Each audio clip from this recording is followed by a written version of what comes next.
बोला या विशेष कार्यक्रमामध्ये आपल्या सर्वांचं स्वागत। 2023च्या ऑक्टोबर महिना सरत आलेला आहे आणि आता सगळ्यांना वेध लागले ते 2024च्या लोकसभा निवडणुकांचे। 2019च्या लोकसभा निवडणुकांना सामोरा गेलेला महाराष्ट्र आणि 2024च्या लोकसभा निवडणुकांना सामोरा जाणारा महाराष्ट्र याच्यामध्ये प्रचंड फरक आहे। गेल्या 4-4.5 वर्षात महाराष्ट्रामध्ये प्रचंड राजकीय उलथापालथी झाल्या, पक्ष फुटले, नेते बदलले, सरकार बदलली। इतकंच काय, अवघ्या देशासाठी महाराष्ट्र हाच एक राजकीय मुद्दा बनला। पण याच महाराष्ट्रामध्ये राहणाऱ्या लोकांच्या मुद्द्यांचं काय, त्यांच्या आयुष्याशी, त्यांच्या जगण्याशी, त्यांच्या भविष्याशी संबंधित असणाऱ्या मुद्द्यांचं काय? त्या मुद्द्यांकडे कोणी पाहिलं? त्या मुद्द्यांवर चर्चा झाली? त्या मुद्द्यांना उत्तरं मिळाली का? आज निवडणुकांच्या तोंडावर महाराष्ट्राच्या जनतेच्या मनातले हेच मुद्दे जाणून घेण्याचा आम्ही प्रयत्न करणार आहोत आणि त्यासाठीच हा विशेष कार्यक्रम मुद्द्याचं बोला। मुद्द्याचं बोलाच्या पहिल्या भागामध्ये आम्ही पोहोचलोय मराठवाड्यामधल्या जालनामध्ये। तोच मराठवाडा ज्या मराठवाड्यामधले अनेक मंत्री सध्या महाराष्ट्राच्या मंत्रिमंडळात आहेत, अनेक खासदार केंद्राच्या मंत्रिमंडळात आहेत, पण तरीही मराठवाड्याचे प्रश्न सुटलेले नाहीयेत। मराठवाड्यातल्या जालनामध्ये आहे तोच जालना ज्याकडे आज अवघ्या महाराष्ट्राचं लक्ष लागलंय आणि मुद्दा आहे जालनाकरांच्या मनातला मराठा आरक्षणाचा। हाच मुद्दा जालनाकरांसाठी इतका महत्त्वाचा का बनला? जालन्यातनं पेटलेली ही छोटीशी ज्योत आज अवघ्या महाराष्ट्रामध्ये आगडोंब कशी बनली आहे, या सगळ्याबद्दल चर्चा करणार आहोत जालनाकरांसोबत। जालन्यातल्या विविध समाज घटकांचं प्रतिनिधित्व करणारे सगळेजण आज माझ्यासोबत आहेत। आपल्या सगळ्यांचं मनपूर्वक स्वागत आमच्या विशेष कार्यक्रमामध्ये मुद्द्याचं बोला। सगळ्यात पहिला प्रश्न तुमच्या सगळ्यांसाठी, जालनाकरांकडनं हा मुद्दा मराठा आरक्षणाचा मुद्दा इतका महत्त्वाचा कसा बनला आणि तो महाराष्ट्रामध्ये कसा काय पेटला इतका? मागील 2 महिन्यापासून आपण बघत आहे अंतरवाली सराटी येथे आमचे मराठा समाजाचे नेते मनोज भाऊ जरांगे यांनी इथे उपोषण केलेलं आहे आणि त्या धर्तीवर शासन आणि त्यांच्यामध्ये बऱ्याच प्रकारे हा चर्चा चालू आहे आणि जालना जिल्ह्यातून हा विषय सुरू झाला, त्याच्यामुळे याला महत्त्व प्राप्त झालं। का मराठा मुद्दा महत्त्वाचा? मराठा मुद्दा आहे, आमच्या मुलाचं भविष्य हे पुरं धुळीच मिळत आहे। आमची मुलं 90% मार्क घेऊन तरी आम्हाला आरक्षण मिळत नाही आणि आमच्या इतर भावाला आरक्षण आहे। आमच्या इतर भावाला म्हणजे पश्चिम महाराष्ट्र झालं, मराठवाडा झालं, इथले सर्व भावांना आरक्षण आहे, आम्हालाच का नाही? मराठा आरक्षणाचा मुद्दा यासाठीच महत्त्वाचा आहे। आतापर्यंत लाखो मराठ्यांनी आरक्षणासाठी मोर्चे काढले, ते मोर्चे मोडीत काढण्याचं काम विविध सरकारनं केलं, परंतु आता मराठ्यांची लेकरं आत्महत्येसारखं टोकाचं पाऊल उचलतात, त्यासाठी हा मुद्दा आता तरी महत्त्वाचा आहे। मराठा आरक्षणाचा मुद्दा हा जालना जिल्ह्यामधून पुढे आलेला आहे आणि संपूर्ण महाराष्ट्रभर आज आपण बघतो की सर्व समाज घटकातून मराठा समाजाला आरक्षण मिळावं या हेतूने सर्वजण प्रयत्न करत आहेत। शासन मराठा समाजाला आरक्षण देण्यासाठी कटिबद्ध आहे। मुख्यमंत्र्यांनी आजच प्रेसमध्ये निवेदन, पण इतक्या लांबपर्यंत हा मुद्दा खेचला जाण्याचं काय कारण? 6वा दिवस आहे उपोषणाचा तरी उत्तर निघत नाहीये। 52 मोर्चे याच्या अगोदर निघाले होते तरी उत्तर सापडलं नाहीये। काय वाटतं, कोण जबाबदार आहे मराठा आरक्षणाचा हा मुद्दा इथपर्यंत पोहोचायला? खरं तर मराठा आरक्षणाचा मुद्दा हा आताचा नसून गेल्या 40 वर्षापासून हा मुद्दा आहे आणि तो मुद्दा आज कुठेतरी मनोज जरांगे पाटील यांच्या मार्गदर्शनाखाली आणि त्यांच्या आंदोलनामुळे आज तो पेटलेला आहे आणि तो आरक्षण आम्ही मिळवण्यासाठी आज मंत्रिमंडळाची जी बैठक झाली त्यांनी आम्हाला आज गाजर दाखवण्याचं काम केलेलं आहे। सगळे मराठा बंधूच आमचे सत्तेवर असताना रिझर्वेशन मागताय कोणाला? आणि सगळ्यात महत्त्वाचा मुद्दा आहे की सगळीकडे खासगीकरण होणार आहे आणि रिझर्वेशनचा काय फायदा मिळणार आहे? गरज नाहीये या आरक्षणाची? नाही, आरक्षणाची गरज आहे। मी शेड्यूल कास्टची आहे, पण मला असं वाटतं की माझ्या बंधूंना आरक्षण मिळालं पाहिजे। पण सगळ्यात आधी महत्त्वाचा मुद्दा आहे की सगळीकडे जर खासगीकरण झालं तर रिझर्वेशन घेऊन करणार काय आम्ही? काय म्हणणं आहे तुमचं? बरोबर आहे ताईंचं, कारण खाजगीकरण केलं तर बाकीचं रिझर्वेशनला अर्थच राहत नाही ना। ह्यात सध्या आपण बघत आहे सध्या, आणि जो आता आम्हाला आरक्षण द्यायला ओबीसी बांधवांचा अजिबात म्हणजे विरोध नाही आहे, कारण आमच्या खासगीकरण होते म्हणून आरक्षण नको? नाही, असं काहीच म्हणजे नाही। मराठा समाजाची ज्यावेळेस वेळ आली त्यावेळेस तुम्ही खाजगीकरणाचा विषय काढताय का? आता मराठा समाजाची भोगण्याची वेळ आली आणि त्यावेळेस तुम्ही आम्हाला सहकार्य करण्याच्या ऐवजी तुम्ही म्हणता आज खाजगीकरणाची वेळ आली, तर आम्ही म्हणतो आम्हाला मराठा आरक्षण मिळालंच पाहिजे, तो मराठाचा प्रश्न सुटलाच पाहिजे।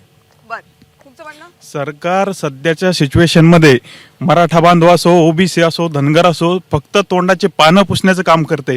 यामध्ये ठोस निर्णय असा कुठल्याही प्रकारचा घेत नाहीये आणि जातीमध्ये भांडणं कसे निर्माण होतील असे प्रयत्न हे सध्याचं सरकार करते। बहुसंख्य नेते, आमदार, मंत्री तर मराठा आहेत। ते तर आहेच, त्यांच्यामुळे तर मराठा समाजाला आज आरक्षण भेटलेलं नाहीये. त्यांच्या मनात जर असतं तर मराठा समाजाला निश्चित आरक्षण भेटलं. समाजाचं वाटोळं फक्त मराठ्यांच्याच पुढाऱ्यांनी केलं. कारण मराठा समाजाला जर आरक्षण मिळालं, यांचे झेंडे घेण्यासाठी मराठा समाजाचे पोरं पळणार नाहीत. ते शिक्षण घेतील आणि नोकरी करतील. हे फक्त 2-3% आहे जे मराठा समाजाचे आज तुम्ही म्हणता मंत्रिमंडळात, ते फक्त 2-3%. बाकी उर्वरित मराठा समाज हा पूर्णपणे गरीब समाजाचा आहे. ज्यांच्याकडे साखर कारखाने, सूतगिरणी, शाळा आहे, अगोदर त्यांनी सगळ्यात अगोदर मराठ्यांना घ्यावं, त्याच्यामध्ये माझ्या बांधवांना अगोदर घ्यावं आणि मग बोलावं पुढे. तुम्ही विरोधात का आहात मराठा आरक्षण? मराठा आरक्षण मिळालंच पाहिजे. माझे भाऊ आहेत, आम्ही एका ताटात बसून जेवायला तयार आहे. रिझर्वेशन मिळालं पाहिजे, तो त्यांचा अधिकार आहे. डॉक्टर बाबासाहेब आंबेडकरांनी घटना लिहिताना सुद्धा रिझर्वेशनचा मुद्दा मराठ्यासाठी अगोदर लक्षात घेतलेला. जन्माला येऊन ते नेते जर स्वतःला मराठ्यांचे नेते समजत असेल आणि मराठा समाजाच्या गोरगरीब गरजवंत विस्थापित मराठ्यांच्या लेकरांसाठी जर त्यांचा न्याय मिळावा यासाठी जर त्यांची तळमळ नसेल तर त्या मराठ्यांच्या नेत्यांना आम्ही मराठ्यांचे नेते समजत नाही. आता मराठ्यांचा नेता एकच, मनोज जरांगे पाटील. मराठा आरक्षणाचा हा जो प्रश्न आहे, गेल्या अनेक वर्षापासून विशेषतः मराठवाड्यामध्ये जो निजामकालीन मराठवाडा आहे, या ठिकाणी जी सामाजिक असमानता मोठ्या प्रमाणावर झालेली आहे, निजामकालीन जी परिस्थिती होती त्यातून हा प्रश्न मोठ्या प्रमाणावर उद्भवलेला आहे. आणि मनोज जरांगे पाटील यांची जी मागणी आहे त्या मागणीला सगळ्याचा पाठिंबा आहे. माझी एक सरकारला एकच विनंती आहे की पहिलं जर झालं गडाला पण सिंह गेला, आता जर जरांगे पाटलांना काही जरी झालं तर महाराष्ट्र पेटवून उठेल. आम्हाला यावेळेस आमचा सिंह जाऊ द्यायचा नाहीये. यामुळे सरकारला एकच मागणं आहे की जे काय करायचं 1 दिवसाच्या आतमध्ये करा. आम्ही तुम्ही सगळेजण अल्टिमेटम देताय सरकारला, जे काय करायचं ते 1 दिवसात करा. अमुक सरकार म्हणते आम्हाला थोडा वेळ द्या. हे होत नाही म्हणून जाळपोळ होते, नेत्यांची घरं जाळली जातात, गाड्या जाळल्या जातात. हे पटतंय का तुम्हाला? हे आंदोलनाची ही दिशा पटते का? भरकटत नाहीये का? नाही 30 दिवस दिले, 30 ते 40 दिले.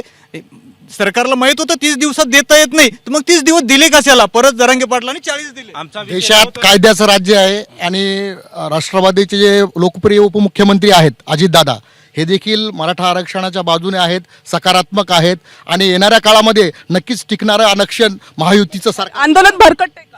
नाही, भरकटतं म्हणजे मुख्यमंत्र्यांमुळे भरकट ना. त्यांनी अंतरवाल्यात येऊन सांगितलं की आम्ही 30 दिवसात आरक्षण देतो. मग वेळ घेतला कशासाठी? अरे ते मनोज जरांगे म्हणजे मराठा समाज एवढा दिलदार आहे, अजून 10 दिवस वाढून दिले पाहिजे किती त्याला? त्यांनी काय वेळ मागून घेतला? आता हे तरी आता तुम्ही म्हणता दाळपोळ व्हायला लागली. याच्यानंतर प्रत्येक आमदाराचा आहेत त्यांचे हे हाल होतील एवढे ध्यानात ठेवा.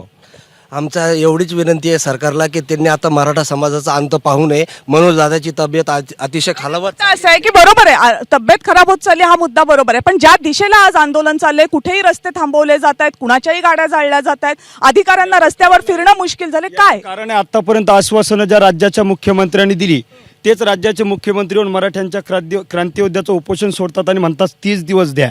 आम्ही 2 पावलं अजून पुढे आलो, राज्याच्या मुख्यमंत्र्याचा सन्मान राखत म्हटलो 10 दिवस अधिक घ्या, 30 ऐवजी 40 घ्या, पण 40व्या दिवशी आरक्षण द्या.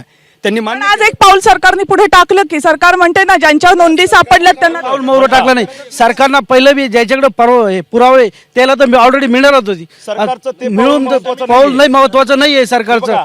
सरकार ही दिशा भूल करवली. मग पहिल्यावर ते कुणबी सरसकट ते कुणबी देतो म्हणून असे जाहीर कुठे केलं त्यांना GR काढला. ज्याच्याकडे पुरावे ते त्यालाच मिळणार आहे. सरकारच्या विरोधात आमचा रोष नाहीये, राज्याच्या मुख्यमंत्री महोदयावर आमचा पूर्णपणे विश्वास आहे. पण नुकसान तर सरकारी मालमत्तेचं होतंय, वस्तूंचं होतंय. मराठा समाजाला आरक्षण मिळालं पाहिजे, परंतु ओबीसीच्या कुठल्याही आरक्षणाला धक्का लागला नाही पाहिजे. त्याला स्वतंत्र आरक्षण दिलं पाहिजे आणि यासाठी सरकारने, राज्य सरकारने, केंद्र सरकारने तोडगा काढला पाहिजे आणि त्यांनी ठरवलं तर नक्की तोडगा निघेल आणि गरीब मराठा बांधवांना आरक्षण देता येईल.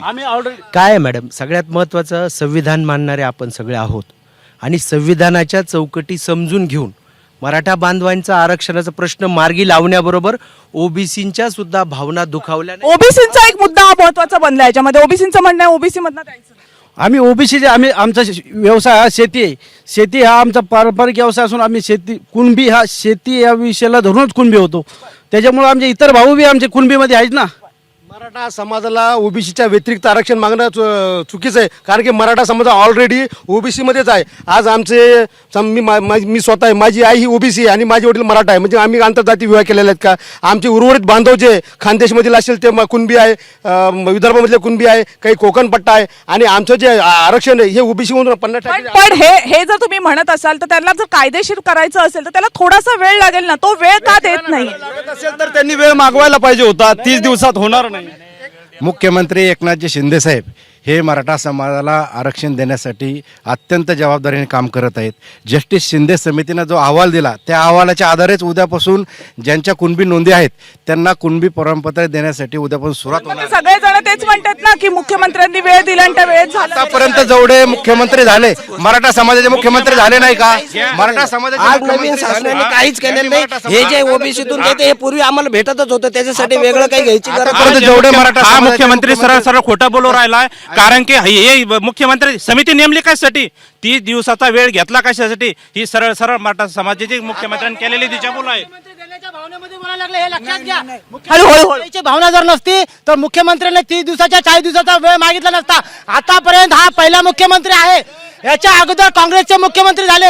एकनाथजी शिंदे साहेब हे एकमेव माणूस आहे जे मराठा आरक्षणाच्या संदर्भामध्ये देण्याच्या भूमिकेमध्ये आहेत आणि युद्ध पातळीवरती काम करणारे एकनाथजी शिंदे आहेत. खोट्या आश्वासाने खोट्या शब्द खाल्ल्या मुख्यमंत्र्यांना खोटी दसऱ्याची शपथ. मुख्यमंत्र्याची हे बघा घोषणा. एक मिनिट. तुम्ही घोषणा दिल्यात तुमचा आवाज जाईल पण तुमचा मुद्दा मांडण्याचा वेळ कमी होईल. जेवढे मराठा समाजाचे मुख्यमंत्री झाले यांना मराठा समाजाला आरक्षण देण्याचं त्यांनी का नाही ठरवलं? ही परिस्थिती अजून हद्दीच्या बाहेर गेलेली नाही, परंतु जसा जी घटना श्रीलंकेमध्ये घडली ही जर घटना महाराष्ट्रात जर घडू द्यायची नसेल तर माननीय मुख्यमंत्र्यांनी मराठ्यांना तात्काळ आरक्षण द्यावं, अन्यथा मराठे मंत्रालय ताब्यात घेणार. आणि माझं एकच म्हणणं आहे, हे शिवराज शपथ खाते, शिवराज जीवावर निवडून येते आणि मराठ्यांना फक्त आरक्षण मागितलं. पाठीमाग का हटते? आमचे लोक जीव द्यायला लागले, मरायला लागलेत. मूळ प्रश्न असा आहे की आरक्षण देणं हा राज्याचा अधिकार राहिलेला आहे का? माननीय मोदी साहेब जोपर्यंत आरक्षणाची घटनेची 103 कलम दुरुस्ती करत नाही तोपर्यंत आरक्षण भेटू शकत नाही, सर्वांना मान्य आहे. पण त्यावरती कोणी बोलायला तयार आहे का? बरं पण प्रश्न आपल्या सगळ्यांसाठी एक आहे. राज्यामध्ये प्रश्न आपल्या सगळ्यांसाठी एक आहे. ऐकून घ्या. तुम्ही ऐकलात तर बोलता येईल. तुम्ही ऐकलात तर मुद्दा पुढे जाईल. फक्त तुम्ही बोलत राहिलात मुद्दा पुढे जाणार नाही. मुद्दा हा आहे, मुख्यमंत्र्यांनी वेळ दिला असं सगळेजण म्हणतात पण राज्यात सरकार 3 पक्षांचं आहे. दोष फक्त मुख्यमंत्र्यांना द्यायचा का? काय म्हणणं आहे, जे सरकार बनलेलं आहे ते 3 ठिकाणी काम बिघडा, आम्हाला काय घेणं नाही. आम्हाला फक्त आमचं आरक्षण पाहिजे. आजपर्यंत जे सत्तेवर बसले सर्व पक्षांचा दोष आहे, सर्व नेते मंडळीचा दोष आहे. आजपर्यंत मराठा समाजाला त्यांनी न्याय द्यायचं काम केलेलं नाही, म्हणून आम्ही सर्व पक्ष नेत्यांचा जाहीर निषेध करतो. मुळात ओबीसीचे स्वतंत्र इतके मोठे प्रश्न आहे. ओबीसीच्या विद्यार्थ्यांना आजही वेळेवर स्कॉलरशिप भेटत नाही, वसतिगृह नाही. फक्त दोष मुख्यमंत्री.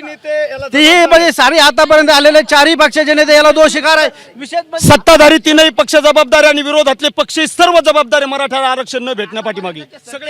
शिवसेना सत्तेतले सगळे मराठा आमचे नेते ते पण जबाबदार आहे याला. आम्ही यांच्या घरासमोर पण निदर्शने करणार आहोत. शिवसेना, भारतीय जनता पार्टी, अजितदादा यांच्या मार्गदर्शनाखाली 100% मराठा समाजाला आरक्षण देण्यासाठी प्रयत्न चालू आहे आणि टिकणारं आरक्षण कोणत्याही आरक्षणाला हेच सरकार आरक्षण देऊ शकतं, हेच सरकार देणार आहे. आता का बरं हे सरकार का? सांगतो तुम्हाला त्यातलं कारण. आता ओबीसी आणि मराठा, आता ओबीसीचे सर्व नेते, खोतकर साहेबाची एक बैठक झाली, ओबीसीचे नेते आपले राठोड साहेब माजी खासदार आणि सगळ्या 12 बलुतेदाराची एक बैठक झाली. त्यांनी पाठिंबा जाहीर केला आहे आणि ते म्हणतात की आरक्षण 50% देऊ शकतो. उद्या मुख्यमंत्र्याकडे प्रस्ताव घेऊन चाललेत 2 अर्जुन खोतकर माजी खासदार राठोड साहेब. हे म्हणतात की आरक्षण हा मुख्यमंत्री देऊ शकतो. मग इतक्या दिवसापासून मराठा समाजाचे माननीय जयरंगे पाटील ज्या वेळेस उपोषणाला बसली त्यांच्यावर लाठीचार्ज झाला. जेव्हा मुख्यमंत्र्यांनी 1 महिन्याचा टायमिंग घेतला त्यावेळेस सत्ता यांची आहे, केंद्रामध्ये सत्ता बी यांचीच आहे. यांचे केंद्राच्या 1 दिवसाचे अधिवेशन बोलतात आणि महिलांना आरक्षण म्हणून तर तिथं केलं. मग मराठा समाजाला आरक्षण द्यायसाठी हा 1 दिवसाचं अधिवेशन बोलून 5% वाढून निघू शकता आणि त्यांना आरक्षण सेपरेट मिळू शकतं किंवा वाद बी राहणार नाही. पण ह्या सरकारला सिर्फ काय करायचे, अराजकता हा महाराष्ट्रामध्ये पसरवायची आहे आणि याच्यामध्ये शेतकऱ्याचे, कष्टकऱ्यांचे, बेरोजगारांचे हे प्रश्न मागं पाठवायचे. सरकार केवळ आणि केवळ आरक्षण देण्याच्या भूमिकेमध्ये आहे. मागचं सरकार हे मला तुम्हाला थोड्याशा मुद्द्यामध्ये सांगायचं आहे. मागच्या सरकारामध्ये मराठा आंदोलन ज्यावेळेस चाललं होतं त्यावेळेस मराठा आंदोलनाला लाथ मारली आणि त्यांना बक्षीस म्हणून विरोधी पक्षनेते पद दिलं. हे तुम्हाला लक्षात घ्यायला पाहिजे. आदरणीय एकनाथजी शिंदे साहेब, आदरणीय अर्जुनजी खोतकर साहेब हे निश्चितपणे आरक्षणाच्या भूमिकेमध्ये आहेत, आरक्षण मिळण्याच्या भूमिकेमध्ये आहेत आणि तेही कायमस्वरूपी भूमिकेमध्ये आहेत, हे लक्षात घ्या.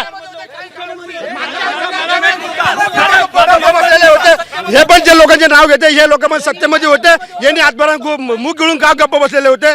आमच्या मनात हे आणि मराठा आरक्षणाचा प्रश्न ज्यावेळेस ऐरून येतो त्यावेळेस हे राज्यकर्ते, या राज्याचे विद्यमान मुख्यमंत्री आणि राज्याचे विद्यमान उपमुख्यमंत्री अजित पवार पाठीमागच्या सरकारमध्ये सहभागी होते. मग तेही पाठीमागच्या सरकारमध्ये काय त्यांना निष्काळजीपणा आरक्षणाच्या संबंधात केला म्हणतात. हे दोघे त्यात जबाबदार आहे की नाही?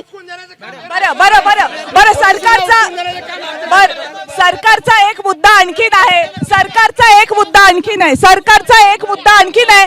ऐकून घ्या. सरकारचा एक मुद्दा आणखीन आहे की 50% वर आम्हाला आरक्षण देता येत नाही, त्यासाठी केंद्र सरकारनं मर्यादा वाढवली पाहिजे. ही एक महत्वाची अडचण आहे आणि हे सगळे नेते म्हणतात की 50% मर्यादा वाढवायची असेल तर तो निर्णय केंद्राचा असेल आणि तो केंद्राने घेतला पाहिजे.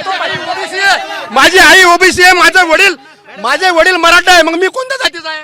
माझ्या वडील सुद्धा राज्य सरकार केंद्र सरकार यांचे सध्या मग काय करायला? मॅडम, आरक्षणाची टक्केवारी 100% असती. सध्याची परिस्थिती बघितली तर आम्ही मराठा 48% म्हणायचं का? 100%ची पुढे कशी मर्यादा जाते आरक्षणाची? मुळात आम्ही ओबीसी मध्ये आहो.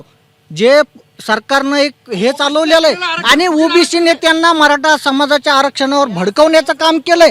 आणि मुळात प्रश्न असा आहे एक मिनिट मुळात प्रश्न असा आहे की या राज्य सरकारला मूळ प्रश्न असा आहे की या राज्य सरकारला महाराष्ट्राचा मणिपूर करायचा आहे. इथं धार्मिक दंगली घडवून जातीमध्ये भांडण करून या सरकारला महाराष्ट्राची परिस्थिती बिघडवायची आहे. हा या सरकारचा मुख्य उद्देश आहे. एक मिनिट, जातीय जनगणना का नको? एक मिनिट. जातीय न्याय जनगणनेचा जे विषय चाललाय हे फक्त समाजामध्ये वाद निर्माण करण्याचा प्रयत्न चालू आहे. आणि ऐका आवाज करू नका ऐकून घ्या पहिले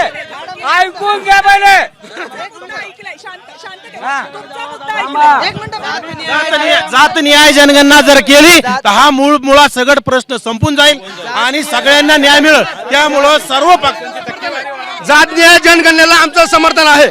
असायला पाहिजे जात न्याय जनगणना व्हायला. असं आहे की तुमचा मुद्दा ऐकून घेतल्यानंतर तुम्ही इतरांचा मुद्दा ऐकणार नाही. मग मी ऐकून घेतला ना मुद्दा ऐकून घेतला ना, शांत राहता. मला बाकीच्यांचे मुद्दे ऐकून घेऊ देत. तुमचा ऐकला ना मुद्दा, मी शांत राहता. ऐकलाय तुमचा मुद्दा. शांत. जनगणना व्हावी म्हणून जालनामध्ये सगळ्यात मोठा 24 जानेवारी 2021ला महाराष्ट्रातला सगळ्यात मोठा मोर्चा ओबीसी समाजाने इथे उपस्थित केला होता, करून दाखवला. आणि आता सुद्धा अंबड तालुक्यामध्ये ओबीसींनी मराठा आरक्षणाला ओबीसीला धक्का लागू नये आणि जातनीय जनगणना व्हावी ही आमच्या इथल्या महायुतीच्या सरकारमध्ये राष्ट्रवादी काँग्रेस अजितदादा हे ओबीसीच्या जनगणनेत सुद्धा त्यांचा सकारात्मक निर्णय आहे आणि लवकरात लवकर मराठा समाजाला देखील शिंदे सरकार जी आहे आणि अजितदादा पवार हे दोन्ही मराठा समाज कसे देणार? आता राहिले किती महिने? दोघंच राहिलेले आहे. तर जाता ते आरक्षण देऊन जाऊ शकतंय. आणि त्यांच्या जवळची जे मुद्दा आहे की त्यांना मराठ्यांना आरक्षण जर खरोखर द्यायचं असेल तर ते एका दिवसामध्ये जी यांचं मानधन वाढण्यासाठी आमदार लोक एक दिवसाचं अधिवेशन बोलवतात. यांना आरक्षणासाठी एक दिवसाचं अधिवेशन बोलवता येत नाही. स्वतः घ्यायचं म्हणजे एक दिवस चालतो, आरक्षण द्यायचं म्हणजे याला अधिवेशन बोलवता येत नाही. यासाठी विशेष अधिवेशन बोलव हा एकमेव पर्याय आहे. काँग्रेसचे खासदार काँग्रेसचे अध्यक्ष मल्लिकार्जुन खरगे साहेब यांनी राज्यसभेमध्ये हा मुद्दा उपस्थित केला होता आणि त्याच्यावर जोर धरला होता. कलम 127 मध्ये ती तरतूद आहे की आरक्षण देता येतं आणि तो राज्यसभेमध्ये मल्लिकार्जुन खरगे साहेबांनी तो मुद्दा दाबून धरला होता. मुद्दा असा आहे की सरकार म्हणते की आम्हाला अजून थोडासा वेळ पाहिजे. आज सरकार एक पाऊल पुढे आले. ते म्हणते की आम्ही सर्टिफिकेट द्यायला तयार आहोत. मग सरकार जर थोडा वेळ मागते तर वेळ वाढवून द्यायला काय? पहिला वेळ कुणी मागितला होता? पहिला वेळ सरकारनं 30 दिवसात वेळ मागितला. आम्ही 40 दिवस दिला. 40 देऊन आज 5 दिवस झाले तरी आज हे काय करत नाही. सरकारला जातीय दंगली घडवायच्या मुद्दा आपला टाइम पिरियड वाढून का तुम्हाला असं वाटतंय, का तुम्हाला असं वाटतंय जातीय दंगली? आता काय करायचं, मराठ्यांना भडकवायचं ओबीसीच्या विरोधात, म्हणजे टाइम पिरियड वाढून घ्यायचा, कोणी कोणाच्या विद्यार्थ्याला मारायचं. प्रत्येक शाळेमध्ये अशी एक भावना झाली विद्यार्थ्यामध्ये, एक विद्यार्थी दुसऱ्याला ओबीसी म्हणतो आणि आपल्याला मराठा म्हणतोय.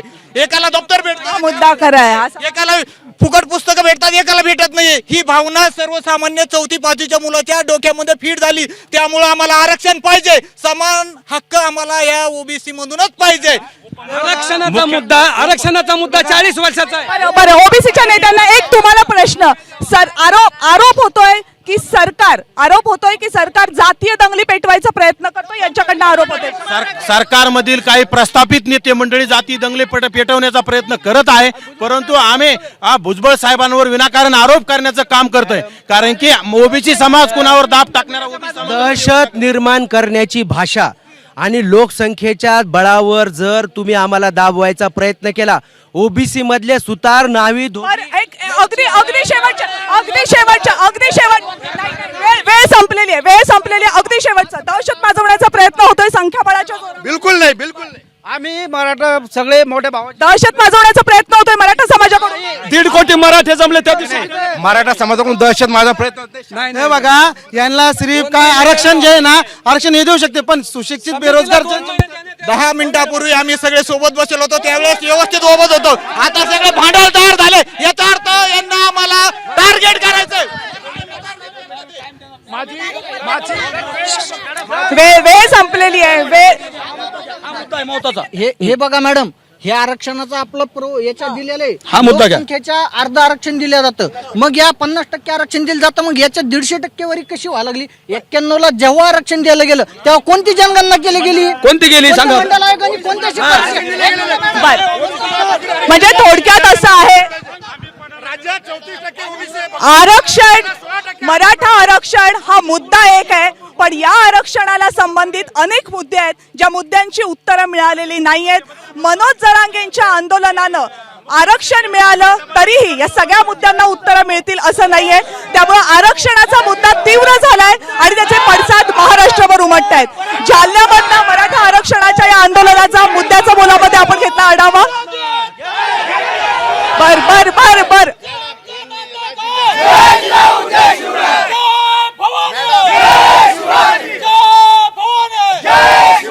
आणि जालन्यामधल्या मुद्द्याचा बोला या कार्यक्रमामध्ये आता वेळ झाली इथेच थांबण्याची. उद्या भेटूयात मराठवाड्यातल्या पुढच्या जिल्ह्यामध्ये. पाहत रहा एबीपी माझा.